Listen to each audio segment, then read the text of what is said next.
Where and how shall we use our time and our talent and our treasure?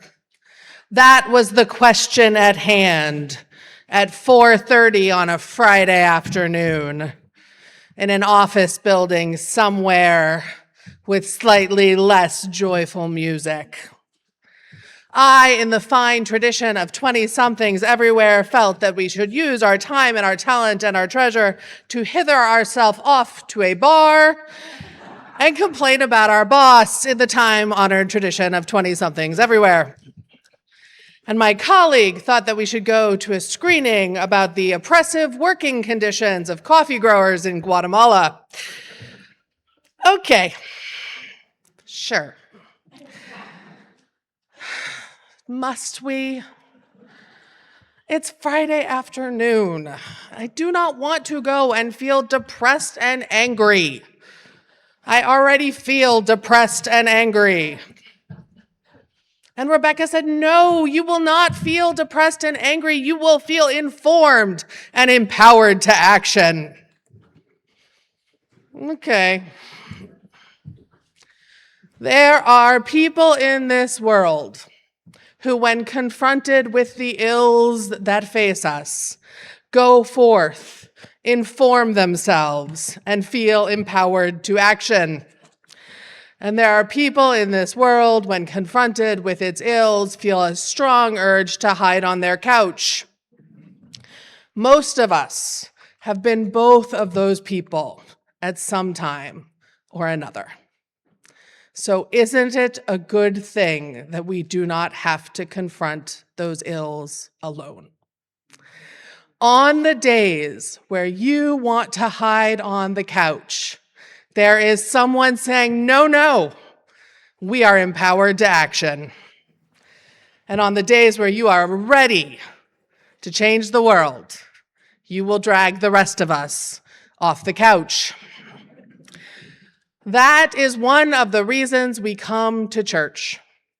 We come to church to remind ourselves that the world is not impossible, that our actions matter.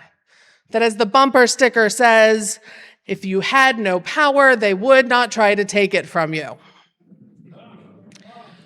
And we come to church to remind ourselves that we do not have to do it alone. And all of us, we come to our own individual churches. We have our communities of resistance. If you look around, you can see the co-conspirators that you meet with every week. The people who would be convicted of universalism. And that is enough. But Dayenu, it need not be, because we have each other as well. Because we have congregations throughout the North Bay, throughout the Bay Area. We have people at the Unitarian Universalist Association who are showing us the way. Maybe not the way that the whole world changes tomorrow, but a way that we can do work that feels meaningful and real. Because the temptation to sit on our couches and think nothing will ever change is strong. But all of our congregations are doing something that matters. And when we see each other's work, we are inspired to believe that ours might succeed as well, and sometimes even to join in. So this morning, rather than hearing one of us who you hear all the time, we have representatives from 4 of our congregations who are going to share something they are doing that they are proud of. Because we have so much to be proud of. And it is a lot easier to get up, put on our Sunday best, which might look like Birkenstocks and tie-dye. That might just be my people. Put on our Sunday best, show up, and figure out our next step in changing the world. So I'm going to start by inviting Janice Hardy to come up and speak and perhaps sing at us.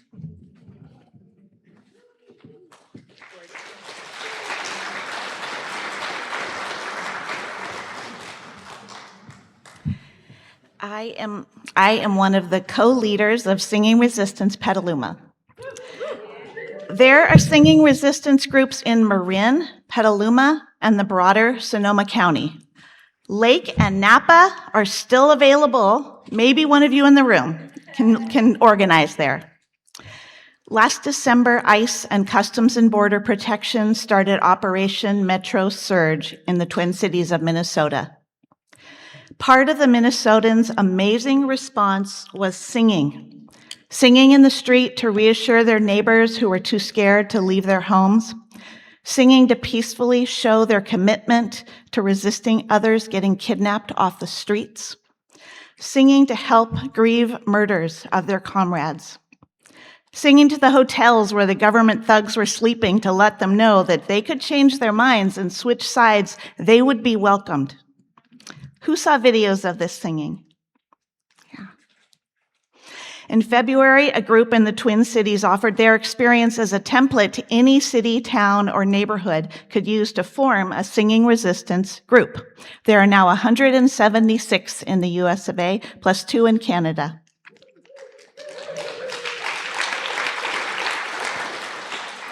Of course, singing in protest is not new, but this is just the current form of that tradition. But there are 2 things that might set this group apart. One is that taking part in singing resistance is not just fun. We ask that our singers agree to some principles. Here they are in quotes. We are building a large movement of singers that is radically welcoming. We sing songs that are simple, taught by ear, are relevant to these times. In the context of rising authoritarianism, we believe we need a mass civil resistance movement. We take regular action grounded in solidarity and non-cooperation. We seek to end all oppressive systems.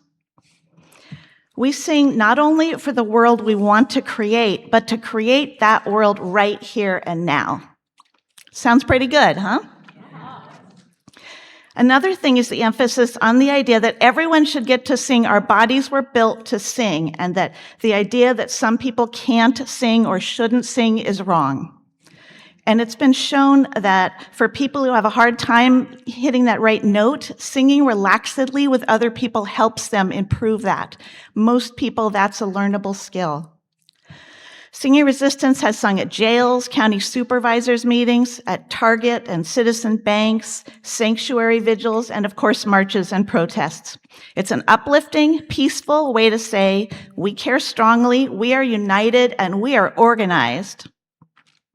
At the Singing Resistance, the first Singing Resistance leaders Zoom meeting that I went to, the organizer said basically, I know a lot of you are music people, but to do Singing Resistance, you also have to make community connections with groups and activists working for liberation. That made me smile. Singing and community service, that's so you. Huh? How many of you have sung with Singing Resistance already? Okay, we're going to practice now, and then after each person reflects. The song, Courage, My Friend. I'm good. There's 4 lines, and the first 2 repeat themselves. And the first and third, you're going to repeat after me. So I'm just going to teach you the second line, but I'm going to sing it all the way through first. What's the note, Gabe? Courage, my friend, you do not walk alone. Just like Annika, this is me singing, this is you singing, this is all of us together. I'm just going to teach you that second line. You do not walk alone. Now you. You do not walk alone. That's great. We're going to dive in. Courage. Now you. Courage. My friend. You do not walk alone. We will walk with you and sing your spirit home. Beautiful.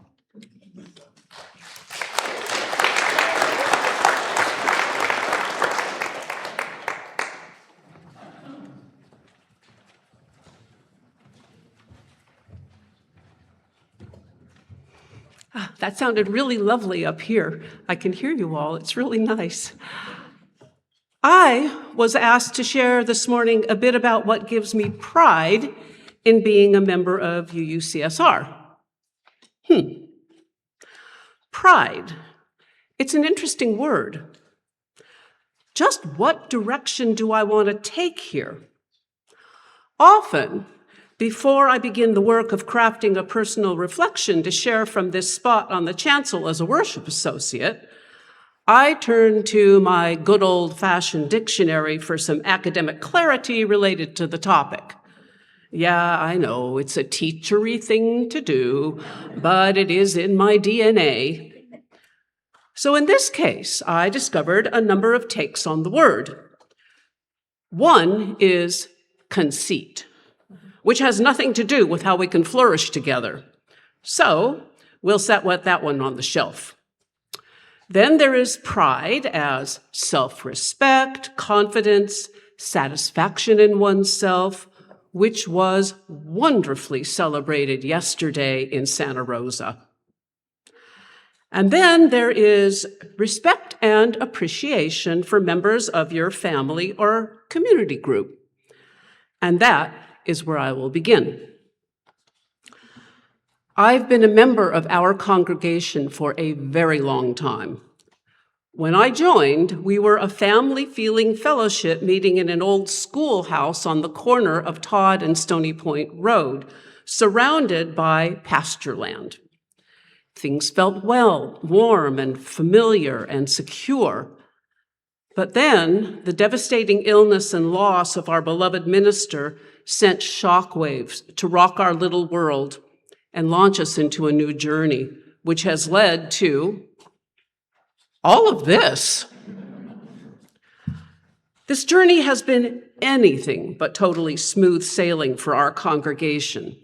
In fact, we have had to navigate some real nor'easters, to borrow an East Coast metaphor.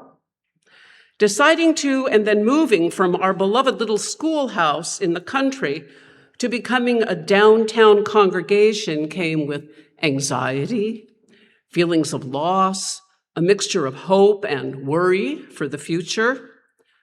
I had my own struggles with feelings of loss and loss of familiarity and loss of intimacy. I so loved our little schoolhouse home. Growing into an urban congregation changed all that, but the community was strong and committed to making this move work. And we worked together. With sweat equity and generosity, we all celebrated those accomplishments together and definitely took pride in them. And for many years, we thrived until another shock wave hit our community. The loss of another beloved minister brought with it rifts that threatened to tear our congregation in two. I was on the board at the time and deeply felt hurt, mistrust, and anger, and it sometimes brought me to tears. I know I wasn't alone, but the commitment to our congregation and love of our community held firm. Listening circles, right relations meetings, opportunities to speak one's truth in safe environments. Our leadership was proactive in providing the soil needed to flourish once again together. And our congregation stepped up. For the good of the congregation, our members chose to work hard to put aside hurt and resentment and mistrust and learn to lean into our covenant. And our members continue to step up again and again when called upon to stand for social justice, examine our own part in furthering inequity, be open and willing to embrace change, to give generously of time and spirit and treasure. Sometimes it isn't easy, but the knowledge that we can work together to build a better good is reflected time and time again. We are still on a journey, joys and sorrows, triumphs and setbacks, but we are together and stronger for the trials which have tested us. Am I proud to be a part of this congregation? Yes. Do I believe we will continue to flourish together? Yes. We have chosen to do so for over 65 years. I am so proud of us.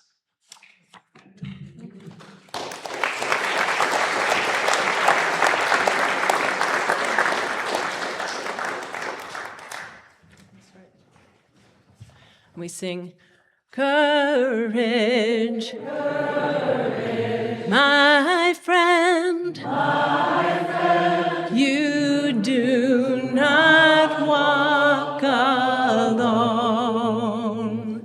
We will walk with you, and sing your spirit home. Thank you. Lenore.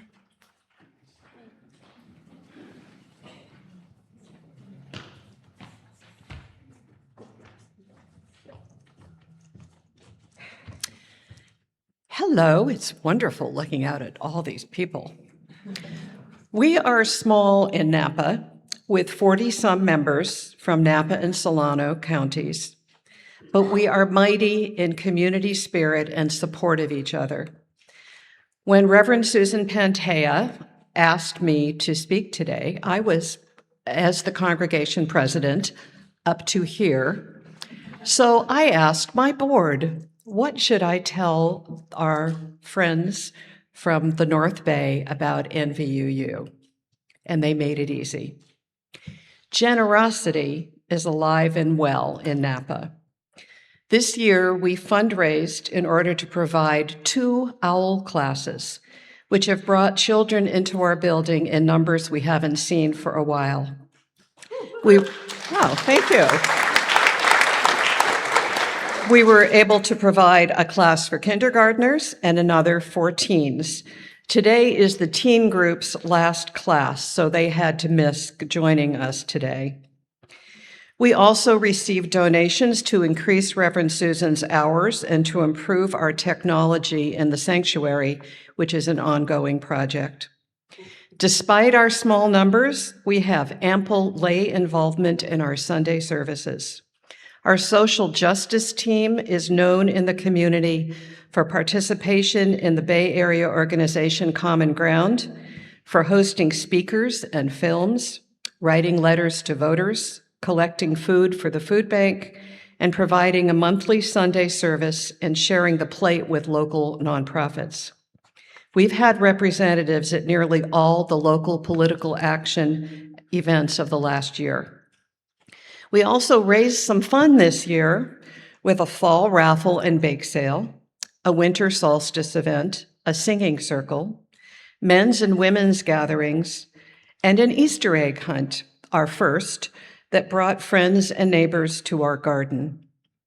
At our auction and garden party last night, if you see us yawning, you'll know why, you could exchange a raffle ticket for a joke or blessing from the minister. Some of you will want to know more about that. And also last night, 6 congregants anteed up the funds to provide more guest ministers in the coming year. So if you have friends or family in Napa or Solano, please tell them to check us out. Small in number, but with big, big hearts. Thank you.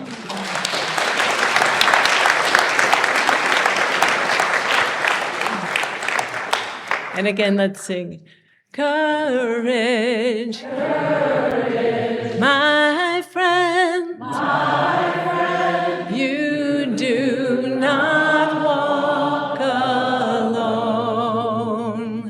We will walk with you, and sing your spirit home.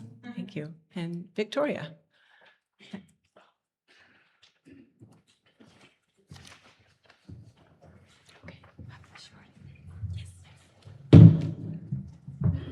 I'm the short one. Good morning. I'm Victoria Holdridge, and I'm the Chair of Social Justice at UU Marin. This year's Side with Love Award was epic. Patty Hoyt was the recipient for her work in the immigrant community. Although Patty is not a member of UU Marin, she is a dynamic community defender worthy of our admiration and respect. I met Patty last year when Sarah Tiedemann introduced me to a group of activists, which became Marin Action for Protest. We call it the MAP group, and Patty's guidance has been crucial to our success. Early on, the MAP group was engaged in weekly protests at Tesla for months. Patty planned all the No Kings protests in Marin, building larger attendance each time. UU Marin and the MAP group participated in the protests too, and I co-hosted my first protest. UU Marin will keep resisting the Trump administration's illegal behavior by upholding and defending our morals and principles. Last year, Patty recommended that I take the Legal Observer training from Lisa Bennett at the Multicultural Center of Marin, and I did. Legal Observer training is for the purpose of supporting Marin's Rapid Response Network. Perhaps you have rapid response networks in your counties too. The Legal Observer training allowed me to engage in the Hispanic community in ways I hadn't anticipated. It's not just about confronting ICE. Working with Patty and Lisa at the Multicultural Center of Marin makes me feel like I am part of the resistance. I encourage all of you to get involved in your own local rapid response networks. They could use your help. In January of this year, we were shocked when Renee Good was murdered by ICE in Minneapolis. Patty had a dozen of us organized and at City Plaza in San Rafael that same night in our pink Legal Observer aprons. Renee Good was a legal observer too, so her murder hit us extra hard. We ranted and raved, sang and hugged each other in sorrow and grief. And then a few days later, the funeral procession Patty planned from the Civic Center to the farmer's market. Patty is truly amazing, and she was the Side with Love recipient we needed in that moment. To ensure our voices are heard, Patty and I and many other advocates have spoken in front of the Marin County Board of Supervisors on a regular basis on subjects from affordable housing to living wages to the sheriff's cooperation with ICE. I'm grateful to Patty because she has helped me to take on new challenges and find my courage. I'm teaching my grandkids about courage. I teach them that courage is being brave even when you're scared. Remember that it's okay to feel like a deer in the headlights. There have been times when I've been afraid. Then Patty gives me the encouragement and skills to complete the task at hand. I could talk about social justice all day long. Let me stop here so we can get on with the service. Thank you for your interest and advocacy.